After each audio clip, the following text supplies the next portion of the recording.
In time, the umbilical cord. What's happening? Casey! Watching you change since Stella came into your life has made you a better man. You guys are meant to be. This was coordinated. Scano's going scorched earth. I'm gonna save her.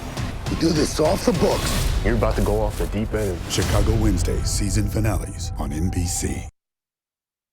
No one, certainly from the city, had any indication this was going to happen today. Tonight here at 10 o'clock, surprise late action in the overtime legislature today means some very long odds for that long-anticipated Cedar Rapids casino. Plus, the Waterloo community coming together tonight to honor those who died in the Buffalo supermarket shooting recently. And the baby formula crisis continues. Emergency shipments of baby formula are in the United States now, and more is on the way. The latest on Operation Fly Formula coming up. Live from News 7 KWWL, we've got you covered. This is KWWL News at 10. And good evening, everyone. I'm Ron Steele. Thank you so much for joining us here tonight for your news live at 10 o'clock on a Monday evening. Our top story here tonight, it's a nearly 10-year plan to bring a casino to Lynn County, but today it suffered a surprising setback in the legislature as both chambers of the overtime legislature today approved a bill which literally prevents any new gambling licenses in Iowa until 2024. With that in mind, let's go live right now to KWW reporter Travis Breeze in Cedar Rapids after talking to new Cedar Rapids Mayor Tiffany O'Donnell and some lawmakers on both sides of this very late 11th hour surprising vote. Tell us more. Ron, there are some conditions in this amendment that would allow for a casino to get a license if there were already a casino in that county, but that would not affect Lynn County at the moment, and they had been preparing for the Iowa Racing and Gaming Commission to give them a decision on June 2nd on whether or not they could proceed on plans for a casino. So they were really shocked to learn this today, and they are hoping that it does not kill all possible plans of bringing a casino to the area.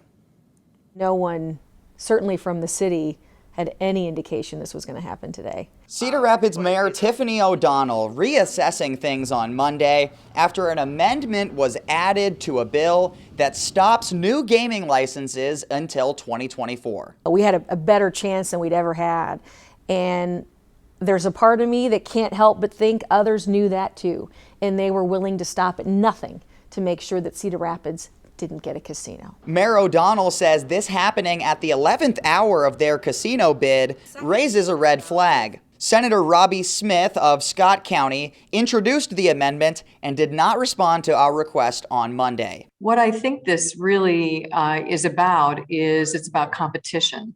And someone got to the Republicans and asked them to put a moratorium, on gaming licenses, and that's what they did. Many Democrats voted for this bill, including Representative Bill Dotzler of Waterloo. Dotzler says he wants to support casinos like the Isle in Waterloo, especially while construction is going on in the area. With COVID and the road closures around our casino, we're not getting the same traffic we used to. Both Senator Liz Mathis and Mayor O'Donnell are hoping that the project can continue in some fashion. I'd like to see that happen for Cedar Rapids, and I hope that this doesn't burst their bubble.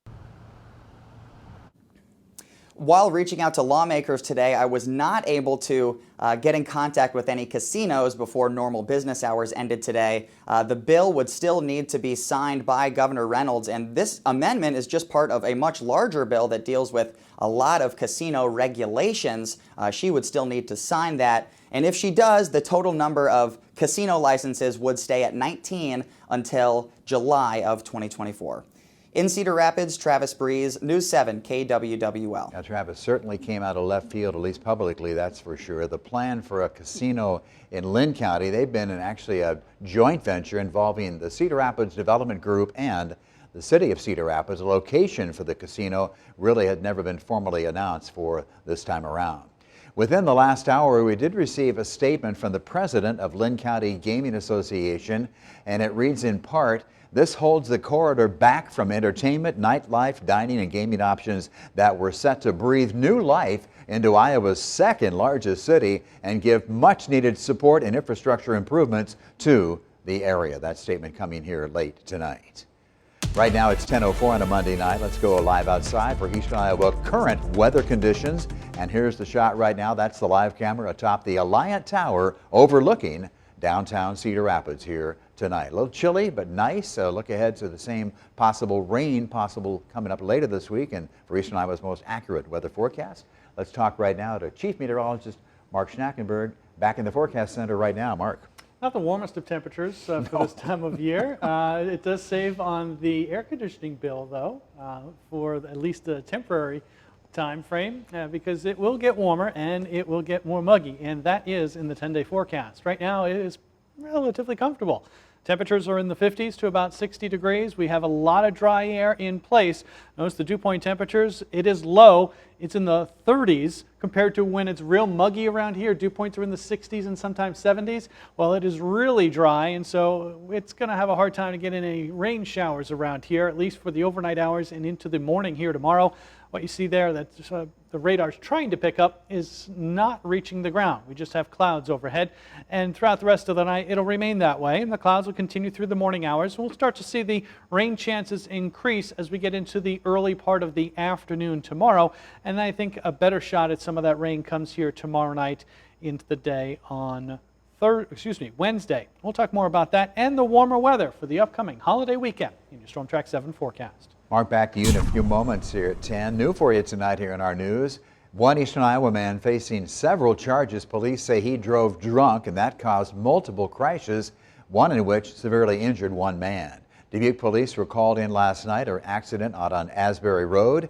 39-year-old Timothy Smith is the man facing charges. When they got at the scene, they found one man pinned between cars and a building and a big cut on his forehead. He also had broken bones in his face. Police say Smith was responsible for that crash and others leading up to that point. He has been charged with first offense, drunk driving. Also new tonight at 10. As we told you earlier, at 6 o'clock, big meeting tonight at Center Point Urbana as parents and students from the CPU school district, some of them speaking in support of an outgoing principal. Pictures here from the public hearing from the Board of Education, which they allowed tonight as they consider the possibility of reversing the recent resignation of Principal Ann Wooldridge. Wooldridge, as you know, resigned back in April, as we told you in earlier reports, partially because of a recent decision which would shrink the number of second grade classes in that district. We've learned today that a sentencing date is now set for the man convicted of shooting and killing Iowa State Patrol Sergeant Jim Smith last year. That's Michael Lang we're talking about. He'll be sentenced on June 27th, 1:30 that afternoon. It will be held in Grundy County, not Webster City, where his trial was held. He was found guilty of first-degree murder just last week and does face now the mandatory life prison term. He'll never have the possibility of being paroled under Iowa law. On the night of April 9th, of 2021, Lang barricaded himself inside his home in Grundy Center for a long standoff with authorities, and that, of course, led to the death of Sergeant Jim Smith.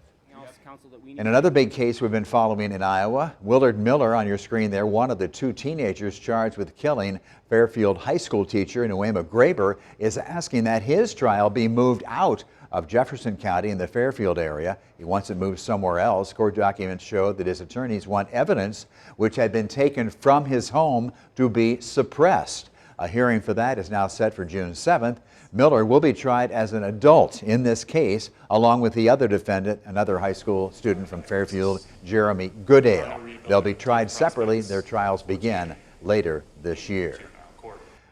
Well, we haven't talked too much about this recently, but we have to tonight because community COVID-19 levels are going up from low to medium in several eastern Iowa counties right now. For example, Dubuque, Allen McKee, Johnson, and Jackson counties are all at the medium level right now. In Dubuque, the rise in cases, we're told, started about a month ago, back in April, according to Dubuque County health officials.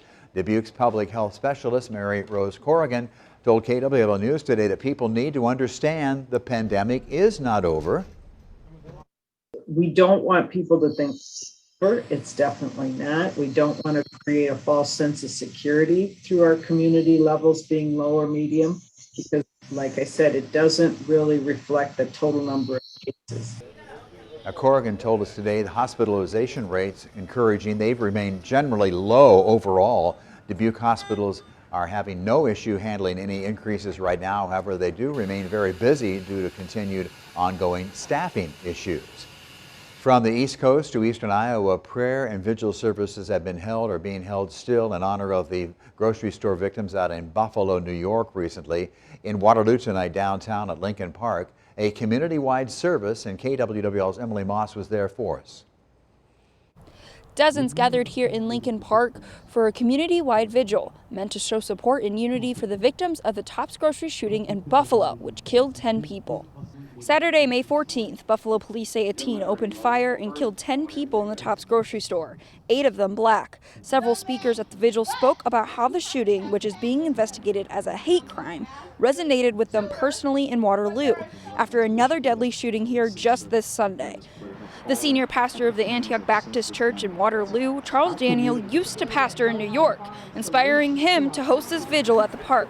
He says as hate crimes rise in the country, creating a community space to gather and pray are important to educate others.